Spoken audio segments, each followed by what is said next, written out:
Thank you. Welcome to a presentation on machine learning. It's an overview to the topic, and it's going to be quite interactive, so I'm hoping that you will answer questions that I ask. So I'll get straight in. We're going to look at machine learning, but before we can understand machine learning, we need to review human learning and how that takes place. So we'll start by looking at human learning, which you should all know about, machine learning, and we'll look at machine learning techniques, a graph of all the different approaches to machine learning. We'll look at some of those techniques. We certainly don't have time to cover them all in an hour. And then we have a summary. So first interactive bit. What is learning? Go on. The acquisition of learning, the acquisition of information you didn't already know. Things that you already know, then that's not quite learning, is it? Oh, that you don't know. Acquisition of stuff that you don't know. Another hand at the back. Improving. Improving. It may indeed be improving. We're going to focus today on knowledge acquisition in terms of machine learning, but there are other types of learning. And so, as is on the screen, we learn, and that may lead to an improvement in performance, or it may be acquisition of knowledge. Some of you are writing. I'm going to put these slides up on Blackboard. I didn't finish until a few minutes before the lecture started, so that's why they weren't there to start with. So if you do want to just enjoy the lecture rather than write them all down, the notes will be available. Okay, so we said that learning is, one way of learning is acquiring knowledge. So what is knowledge? Knowledge is different to data. How? It's organised and we understand it. We organised, we understand it, as opposed to data, which just might give you a number, a street name, an address, and only when they're all put together do you recognise the address of someone you know. So knowledge is structured data or organised data, data in such a way that you can use it, manipulate it, modify it. We'll have lots of opportunity for examples later. So my next question, how do we acquire knowledge? At the back? Reading. Reading, that's one way. Another? Looking it up online. So I can't hear very well. Looking it up online. That's reading. Yeah, like watching videos and stuff. Watching videos, so reading, watching videos. In green? Experience, good. If you're wise, you learn from experience. Be courageous to do the same thing over and over again and find that you get hurt or someone dies or you break something.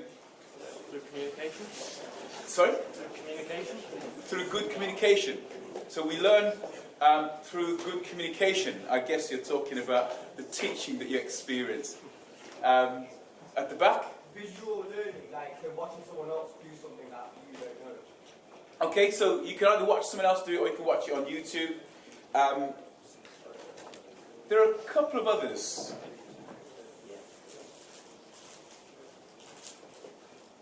I'll give you a clue. You watch with your eyes, you hear a lecture with your ears. What else? How else can you learn? Experience is doing things. Someone who's not yet answered. Alright, so someone who has answered. Actually trying something out. Trying something. We've already had try and learn by doing. Observation, that's learning by seeing. Touch, like realising something's not. Touch, that's experience. Alright, I've got one on the screen. Can you smell something burning and recognise the smell and realise there has some fire, I need to get out of here? Or taste something and then realise I better spit this out because it's going to cause me harm. So we learn by receiving inputs into our processing unit called a brain. And so we learn through our five senses. We need the inputs into our brain in order to learn knowledge based on subsequent inputs and knowing what to do in response to them. So, knowledge is also acquired through teaching, reading, watching.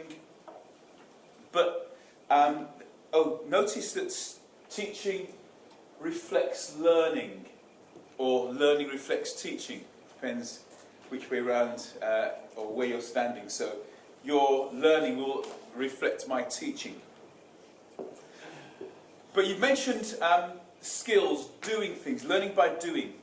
So, although we can acquire knowledge, and that's one way of learning, we can also acquire skills, another way of learning.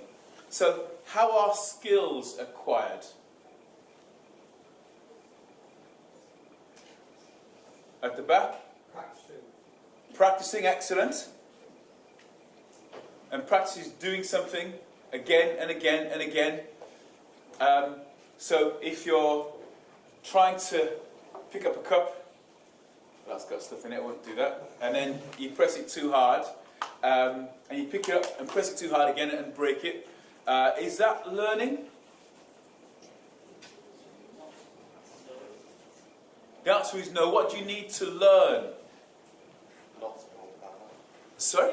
Not to hold it that hard. Not hold it that hard, or to have feedback based on the performance of the activity and then refine the performance in some way, not press so hard next time, maybe use different materials. And so there's an important cycle in learning, and that is feedback. And feedback is useful particularly in skills acquisition. So skills are acquired by doing something, responding to the feedback of what has been done, and then trying again. And when you think about it, humans, creatures are superb at learning.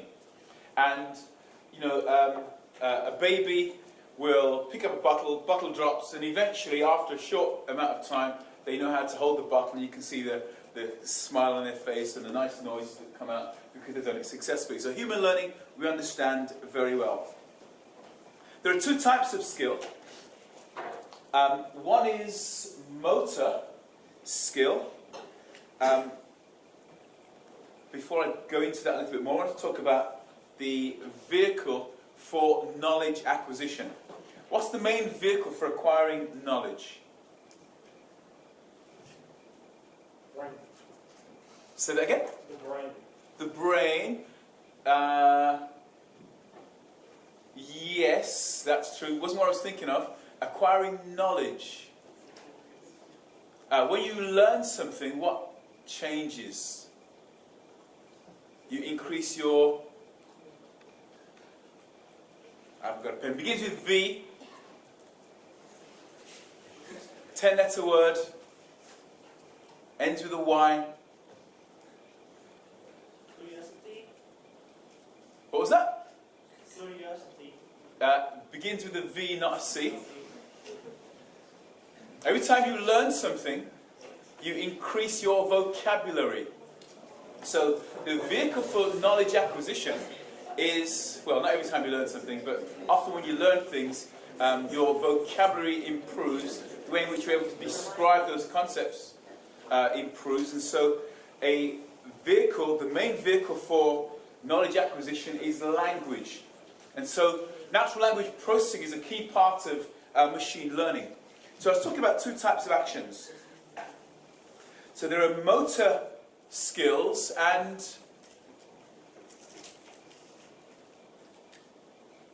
language skills, or the ability to speak and teach and convey information. So we humans learn to speak, and that is also a skill, something that we have to practice. If you never try to speak, then you'll be struggling with the words. And so even speaking is a skill that you've acquired through practice 20 odd years ago or more. So, summary of human learning, so we can move on to machine learning. So the brain is the seat of learning. It uses the senses to acquire knowledge via inputs: sight, sound, taste, smell, touch. And the brain uses for skills, muscles to hone motor skills, and the muscles of the mouth and the teeth to articulate language, to practice speaking. So let's move on to machine learning then. Machine learning has really been supplemented by the technology over the last 60, 70 years. So we had language and writing that's been going for quite some time. The printing press 500 years ago, and then the telegraph, the telephone, the fax, the computers, the lands, the internet, mobiles, social networks. And now we have so much knowledge that we can acquire in a few seconds from our handheld devices, laptops, computers, that human learning has really increased over the last 50 years, and especially so in the last 10 years. So what does machine learning look like, and what is a machine learning system? Machine learning interacts with the environment in the same way that we, humans, interact with our environment and learn. And so learning systems have a learning element. That learning element provides input into a knowledge base. A knowledge base is like a database, except that it's, what did I say knowledge was? As opposed to data. Someone says knowledge is power. Yes, knowledge is power. So a knowledge base is a database with data and relationships between the data and rules about the data. So the learning element takes from the environment, will generate knowledge base of facts and rules, and then the performance element will perform some task. And those tasks can be in a variety of areas. Because computers aren't as smart as humans yet, at least not in terms of the breadth of applications that we can complete, learning systems tend to be in particular environments. Computers are very good at diagnosis. They can deal with far more data, a lot more quickly than humans, but they tend to work in particular domains. So if you can have a domain of healthcare and all the diagnoses and drugs and treatments and courses and captured in a knowledge base, then you can have the healthcare system diagnose your illness. And in fact, in 2001, there was a national project for IT which had as its intention the ability to have every single GP, hospital, and healthcare organisation tied into a single database. You could type in your symptoms and it would diagnose with a degree of certainty what was wrong with you. Didn't quite get off the ground, but there are a number of applications of medical diagnoses. In the notes pages, you'll find links to some medical systems. So when you upload it, you can follow those links to see healthcare systems diagnosing illnesses around, well, the Western world rather than the world. Because computers are good at diagnoses, those of you that have modern cars will know that if you take a car to the dealer plugs a computer in, it reads out what's wrong with the car, can't fix itself, but can give you a bill so that the dealer can fix it for you. So learning systems tend to work in small domains, small applications, or specific applications, rather than being able to solve all of the world's problems. But they always fit into this having a learning element, a knowledge base that's specific to that particular domain of application, and then a performance element, and depending on how it performs, you can modify the rules. So if we look at the learning elements, the purpose of the learning elements is to acquire knowledge and then apply that knowledge to some task and improve its performance over the task. So you acquire knowledge from the environment through the learning element into the knowledge base, or improve performance by receiving feedback from the performance element. So that's the learning element. And that's just a program that is able to extract data from the environment, code it up in the appropriate format for entry into the knowledge base, and then the performance element performs a task, sees which rules were used in that task, and how successful it was. In order to work out how successful it was, you need some feedback. An expert or a complete system, one that's completed its work. And so when we perform the task with the existing knowledge base, we can, using the expert, reward those rules that have contributed to success. And if we didn't get success, then the rules that we used, we can take away rewards. And that reward might simply be add 1 to the number of times it's been helpful when it's successful, take away 1 when it's not successful. So it's a simple system for improving and rewarding rules that contribute to success. But the key element is having an expert that evaluates the performance of the system. That is often the doctor or the motor engineer who is a crackpot at solving problems. In fact, there's a medical system in America, and there's one guy, you give him a whole series of diagnoses, and he will, 99% of the time, successfully diagnose thousands of ailments. And he has trained and developed a medical system based on his expertise. So they sometimes have the two set off against each other, the actual professional and the software. The professional will get it right, the software gets it right quicker, but only because it has his rules encoded within it.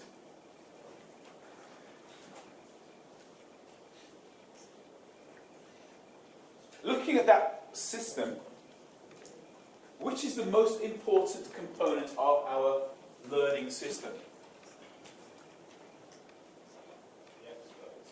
The expert.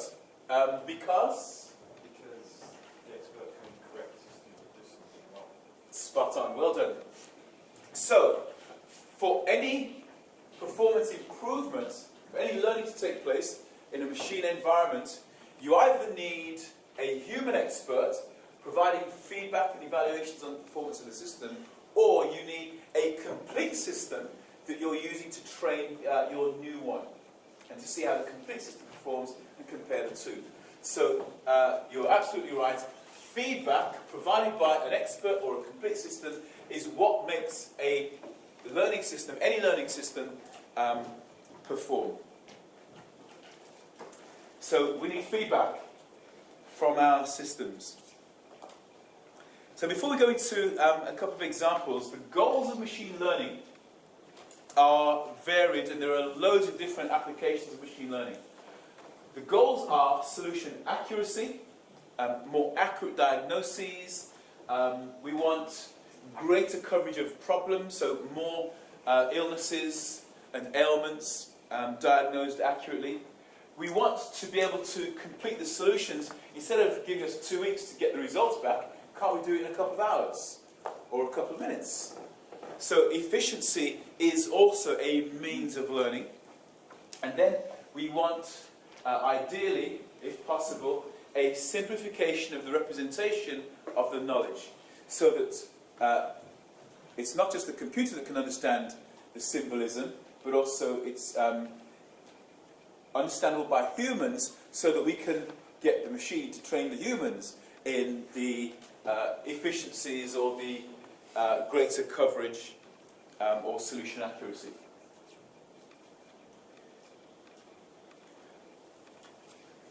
We're about to go into a few of these machine learning strategies.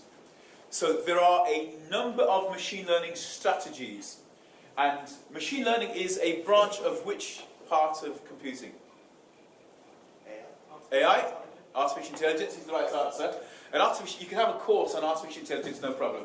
You could actually have a course on machine learning, a degree course on machine learning, just that they're not very attractive. And that's partly because machine learning has been around for about 35, 40 years, but hasn't had any major successes. And part of the reason for that is, even in the medical realm, if you were to be diagnosed by some software and it were to get it wrong, how would you feel? Who would you sue? And so the machine learning systems tend to have applications that enable the expert to get a second opinion or to improve his or her performance. So machine learning tends to generate applications that are incorporated. So for example, natural language processing APIs, application programmer interfaces, are now very common in a lot of security applications and web applications, because we recognize that we have to deal a lot with natural language processing. Machine learning strategies are therefore in these three main groups. We've got performance improvement, knowledge acquisition, and explanation-based learning, where I'll start with explanation-based learning. It's a little bit like having an expert available to give you advice as you're doing a task. If any of you have come across a program called Eliza, any idea what Eliza is or did? Okay? It's a chatbot, isn't it? It's a chatbot. A chatbot being a program that you speak to, and the goal was if you could convince the person that is speaking to the chatbot that it was speaking to a human, then you had really good AI. So Eliza was a program that was interactive, and the idea was if you're in a particular domain and you had a chatbot, it could give you advice on how to diagnose a fault with a car, or how to remedy a particular situation with machinery. So explanation-based learning is using a program to give you advice as you conduct a task. And I'm not going to cover that at all, and neither am I going to cover performance improvement, although I will have a quick glance at what's involved. So performance improvement has two main branches. One is to consider, do we store or compute the result? Store the result having calculated once, or improve the computation. And there are a couple of strategies, caching and chunking, which we'll look at. We've also got improve the search to identify solutions, a couple of approaches, heuristic and tree pruning. We won't have time to look at tree pruning. Knowledge acquisition. We can actually train programs to receive advice from books or data from books, and using natural language processing, encode that data and relationships between the words and sentences in the book. We can have systems that receive advice, but that advice needs to be coded in a particular form. There are systems that can be trained, and systems can learn from enormous training sets using two methods, deduction and induction. I'll talk about those briefly.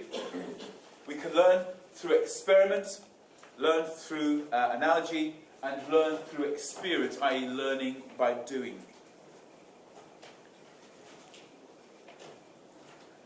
So let's look at performance improvement, since performance improvement is that first branch on that tree. We've mentioned that humans improve their performance by practice. Computers improve their performance by two means, hardware and software. Hardware, faster processors or more memory. Through software, either by using compilation techniques or concurrency or parallel solutions.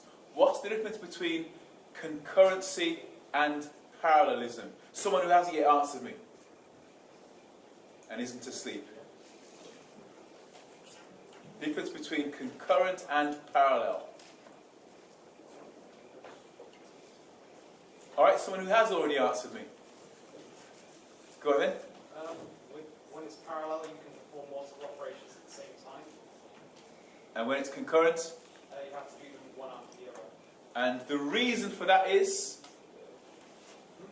And what's the reason you can only do one at a time in a concurrent system?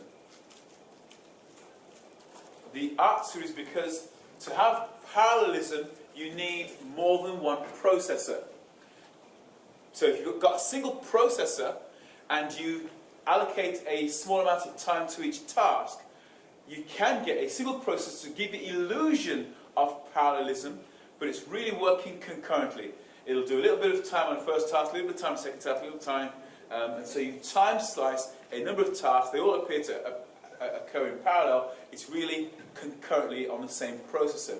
If you've got multiple processors or multiple cores, then it's possible, depending on the number of cores or processors you have, to work on a number of tasks at the same time.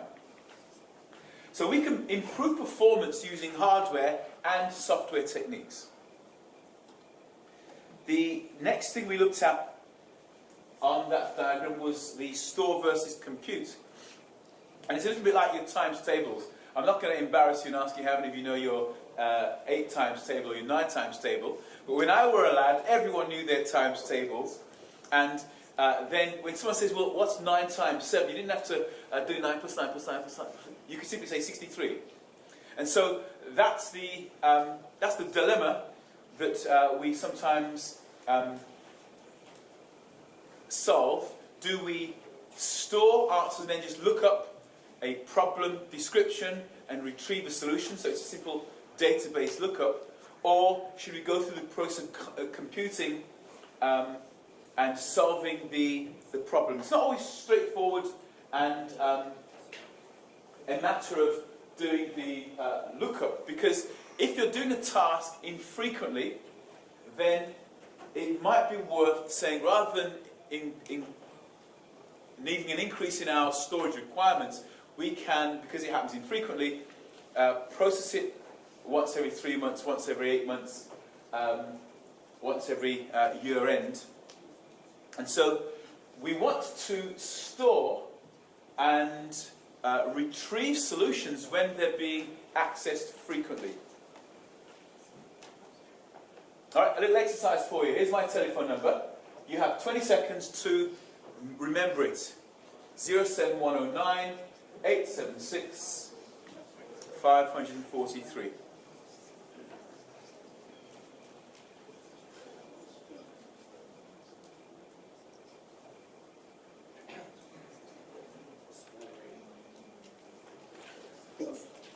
And the blank doesn't work. Okay, who can remember it? Alright, 1. Okay, I'm now going to give you a system, a chunking system, that will help you to know my telephone number in 3 seconds. Do you think I can do it? No. Alright, here we go. So, 07 10987 6543. Who can remember my telephone number? Oh, there are fewer hands than before. But you get the idea. So chunking is where you organize data and collect it into more easily recognizable components. And so when you remember phone numbers, you tend to do it either in 2 digits or 3 digits, rather than trying to remember the 5 and 6, 11 digits one by one. Who can still remember my phone number? Alright, pretty effective. So one way of acquiring knowledge in an efficient manner is to chunk, collect groups of related information together and relate those rather than just having disparate individual small components. And that's part of the distinction between data and knowledge. When you can find connections between what seem to be random items of data and make those connections, they're more easily recognized, easily retrieved, and therefore you improve the performance in terms of the ability to recall and understand and apply. There are lots of computing problems where the solution's there, you just have to find it in a decision tree. And so although it's an important task, I'm not going to cover all the different search algorithms there are. I'm sure you'll encounter them in other parts of your course. What I will do, though, is ask you, what is a heuristic? What's a heuristic? Not yet, not yet, not yet. Anyone? What's your name, by the way? Oh, Sam. Sam. All right. Before Sam answers, anyone know what a heuristic is? Go on then, Sam. It's getting a solution that's not the optimal solution, but it is the fastest. And it's good enough. Yeah. It's not necessarily... the last bit is the best definition. A heuristic is a guiding principle, not guaranteed to give you a solution. It's good enough. It's kind of a rule of thumb. So heuristics are not hard and fast rules, but guiding principles. So let's say we want to identify an object. In this case, I'm going to give you heuristics for recognizing a chair. So when we're training systems to recognize objects or recognize situations or diagnose, we might have a fairly complicated description. And that description, the first top left example of a chair, it's visual, but that visual representation needs to be coded in the computer, not as a graphic, but as has a back, has four legs, has a couple of arms, has a seating area. So that's a positive example. The next example enables us to refine our description by dropping one of the descriptors. We no longer need arms because this is indeed a positive example of a chair. And then we have a negative example. This is not a chair. And so what's the difference between this and that? Well, we can see, and part of the training is to identify that the back is missing, and therefore we enlarge the descriptor of this to include the missing back. So we're enlarging the set of data items, because this is a negative example. It has a back missing, so we enlarge the descriptors. 4 legs and a seating area is not enough for a chair. That's a table, or, if you sit on it, a stool. Okay, another negative example is the top one. It's a bookshelf, and so it must not have a shelf, and therefore we can drop the link. Another positive example of a chair is the one with the rounded back, and so that positive example means we haven't got to restrict the back to being rectangular or square in shape. And then other heuristics that we can incorporate are, we can have a range of heights of the back to have a greater variety of chairs, from thrones to little chairs. Okay, other types of learning. Learning by instruction. The instruction, again we're looking at machine learning. The instruction is provided by a software system that is taking the best set of rules, best knowledge base, and training or providing instruction to another system. So the system will request information, interpret that information, and then code it in such a way that it supplements the knowledge base, in other words, adding rules to the knowledge base, and that's the integration part, and then perform some task and see how it performs in comparison to how it performed before. Did the advice help on a range of tasks, or have things improved, in which case, as part of the evaluation, you might strengthen those rules, fully integrate them, and perhaps improve them over existing rules identified for the same task. Because we very often use training sets to train our learning systems, we learn from examples, and there are a couple of ways that we learn. So, one is using induction, inductive learning. Now, when you learn from examples, your learning is only as good as the data set or the examples that are being used. A bit like sort of the lectures that we give you. If the examples aren't very good, it's difficult to understand what we're trying to get at. So learning from examples is as good as the examples that are given. So here's an example of some learning. Sabbath is a day of rest. Few people work on Sundays. Most people I know attend church on Sundays. I do not know any other day on which people worship, therefore Sunday must be the Sabbath. That's induction, based on all the examples that we've encountered. And the problem with that, though, is that the Sabbath is not Sunday. It is, what's the Sabbath? Saturday, according to the Jews. So that's induction, using examples to arrive at a conclusion. A child might say, car. You give them a lorry. No, that's not a car, it's a lorry. And then you give them a bus and they say, car. They see the bus, they say lorry. No, that's not a lorry, that's a bus. And so, as we go through life, humans are refining our systems inductively by being corrected and told that our generalizations aren't actually correct. That's inductive learning. If you never have inductive learning, you become quite inefficient as a learner. Say for humans as computers. Here's an example.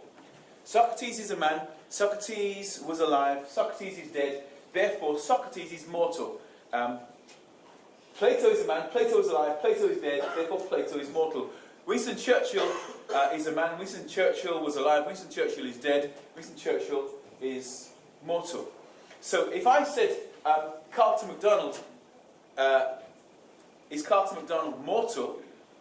Because you are able to inductively produce a rule that all men are mortal, if you don't make the induction, then you have to say, well, I don't know whether Carlton's immortal until he dies. If he dies. Okay, so inductive learning we use all the time. It's a means of extracting rules from training examples. It's important because it means rather than keeping all the facts that Socrates is mortal, Plato is mortal, Aristotle is mortal, and everyone that you've ever read about who has died is mortal, you can simply say all men are mortal. You are much more efficient. All you then need to find out is the person a human, a man or a woman? So, learning from examples. Another means of learning from examples is by refinement. So we can either generalize or we can specialize or discriminate. So generalization is where we identify general rules, and to make rules more general, if you've got a set of conditions and you delete one or more conditions, you are making that rule more general in its applicability. We've got 13 minutes to go, so I'm surprised that you guys are bored and walking out before the end. Did you get scanned in? Yes, we did. Maybe you want to be unscanned. Anyway, so you can make conditions more general by deleting conditions, or instead of having constants, to make them more general, if instead of Aristotle and Plato, you said men or humans, then you're replacing replacing a constant with a variable, it makes the applicability of that rule wider. Similarly, with objects, you might have a mouse or a rat, and instead of saying mouse or rat, you say rodent or mammal or animal, depending on the applicability of that rule. So by going up superclasses of objects, you can make your rules more general and therefore more applicable. And you can provide, using an expert or a complete system, explanations as to why you might have a higher category. The opposite is to specialize, and specialization requires you to perceive differences between training instances. And it kind of works in the opposite way to generalization, in that generalization we delete conditions, specialization we add conditions, so make it more difficult to satisfy the rule. With generalizations we might apply a superclass. With specializations we replace a class with a child class or object. With generalizations we replace constants with variables. With specializations we replace variables with constants. So that instead of applying to all men, it might just apply to British men. Okay, so induction is abstracting from examples to come up with rules that govern a whole body of data. Deduction is a system where you also take lots of training examples. So let's say we had a collection of A, B, C, and X training instances, which are actually quadratic equations. Quadratic equations are in this form: ax squared plus bx equals minus c, or you sometimes see x squared plus bx plus c equals 0. And so we could have hundreds of thousands of these examples, and a powerful system would say, you know something, all of these examples are governed by this formula. Or, again, when I was a lad, we learned these formulae. Another way of rewriting that is, anyone know? You haven't got to tell me. X equals minus b. Ah, yeah, that's another way of rearranging it. Now I'm thinking of x equals minus b plus or minus the square root of b squared minus 4ac all over 2a. What do they teach you guys at school nowadays? Okay, deduction is able to identify rules and then to enable you to transform those rules. So deduction is where you can transform general rules to provide specific examples. So you can transform the rules, you can transform the heuristics about the rules, and so deduction is a very powerful system. I've got 4 minutes left, so let me move on quickly. A really exciting area of machine learning is evolutionary learning or genetic algorithms. The great thing about genetic algorithms is, because our computer processors can do several instructions per several thousand or millions of instructions per second, you can start with, let's say that's a tire tread configuration. And by doing purely random perturbations on the lines, we might end up with a pattern. And so we can simulate an object with a tire pattern, see how the tarmac interacts with that pattern, looking at different friction between the contacts of the tread and the gaps, and then do the same thing with water and ice. And we can do these perturbations and then run a simulation, modify the perturbation, generate lots of different perturbations, and it could be, in each generation you might have 40, 50, 100, choose the best 3, and then generate another 40, 50, or 100, run the simulation, choose the best 3, and then you end up with a pattern that you can never design, but might be the best possible tire tread purely by random generations. So you can see that quite easily with tire tread. Maybe weather prediction is much more difficult. So predicting weather has loads of variables. I've got a few of them here. Latitude, longitude, are you on land or over the sea? What's the altitude of the location you're trying to predict the weather for? What time of year is it? What's the distance from the sun? Because we have an elliptical orbit around the sun. Where's the moon? The moon orbits the Earth, and that has an effect on gravity. What's the distance from the particular location and the centre of the Earth? Because the Earth itself is elliptical in nature. What's the humidity, the pressure, the ground type, the vegetation? All of those variables could be given a random coefficient, so the number in front of the variable, and run random perturbations, see how you perform in a number of locations, and then modify over time. It's so complicated, you need guidance on that, and so experts need to kind of give guiding principles as to how significant each of those variables is in the accurate prediction of weather. So, genetic algorithms and evolutionary learning are quite powerful. Dave is doing a lot of work in this area, although he's probably not referring to it as machine learning, in that big data, enormous volumes of data require sophisticated algorithms to try and interpret what's going on. And machine learning is able to take the data, identify rules, and then enable better prediction of the outcomes of the data. Okay, genetic algorithms is my penultimate slide. Genetic algorithms are where we use well, there are a number of types. You can use purely random generation, as in the tire example, and then see how it performs. Or, if you have some rules, then you can just change a rule, either randomly or changing variables to constants, changing the descriptors. So modifying a single rule and then evaluate that rule amongst others on a particular task, see how it performs. Or you can combine rules in some way. Because a rule can have a number of different conditions, two rules, just mix the conditions randomly, or take the first three and the last three, combine them to generate a new rule, see how that performs.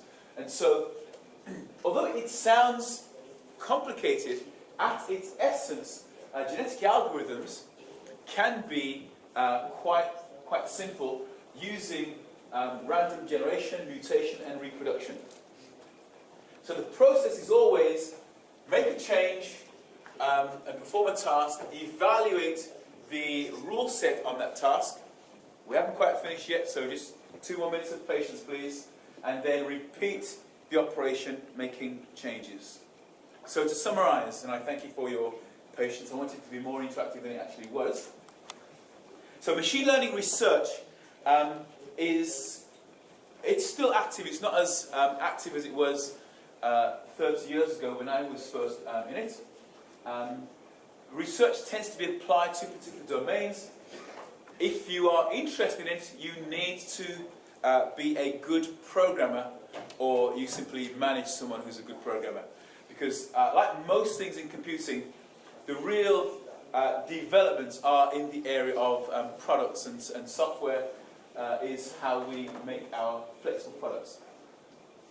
So if you want to make things learn, you need good programming skills. The ethical considerations have to be taken into account. Who's responsible when things go wrong? There are natural language APIs to help people process big volumes of emails and extract emotions and feelings and intentions. Machine learning systems work best in narrow worlds or domains. And where will you encounter this kind of thing throughout your course?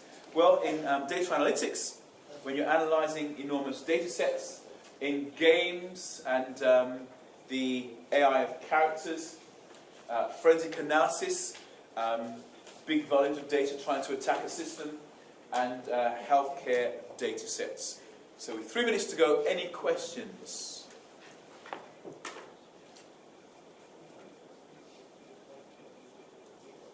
Okay, the notes will be up on Blackboard for this week. Enjoy the rest of your day.